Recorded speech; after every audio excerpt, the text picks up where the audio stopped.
Mort d'Alain Delon, voici la vraie raison de l'absence d'hommage national et elle est très triste.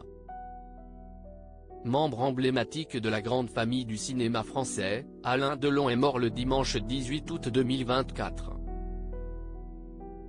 Ce jour-là, le dernier monstre sacré du cinéma français s'est éteint à l'âge de 88 ans.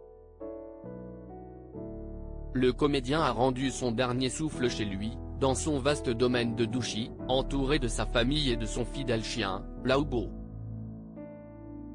Les trois enfants de l'acteur, Anthony, Alain Fabien et Anouchka Delon, ont annoncé la mort de leur illustre père le jour même. En rédigeant un communiqué qui a ensuite été relayé par l'AFP. Peu après, de nombreuses personnes ont salué la mémoire d'Alain Delon.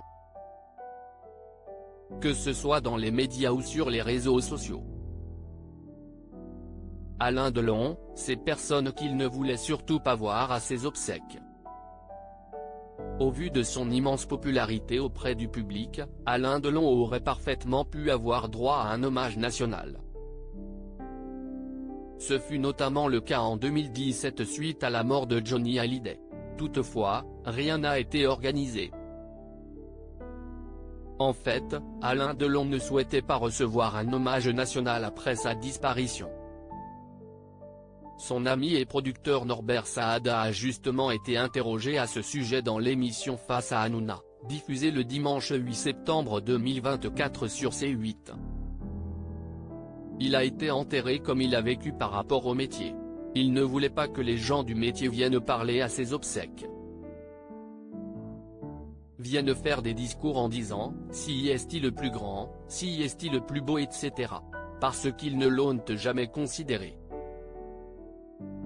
Il disait « Je meurs tout seul, je me fais enterrer tout seul, et qu'on ne me fasse pas chier », a tout d'abord dévoilé Norbert Saada concernant Alain Delon.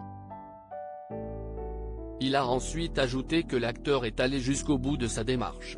Si est-il incroyable ? A alors lancé Cyril Hanouna. Il y a peu d'acteurs qui refusent comme ça un hommage national. A par la suite précisé Norbert Saada. Finalement, les funérailles d'Alain Delon ont eu lieu dans l'intimité familiale le samedi 24 août 2024, au sein de son domaine du Loiret. Le comédien a été enterré dans un caveau aménagé au sein de la chapelle de la Brûlerie.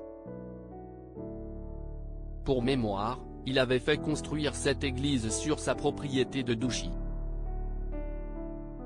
En plus de la famille, ils furent à peine une quarantaine d'invités, triés sur le volet.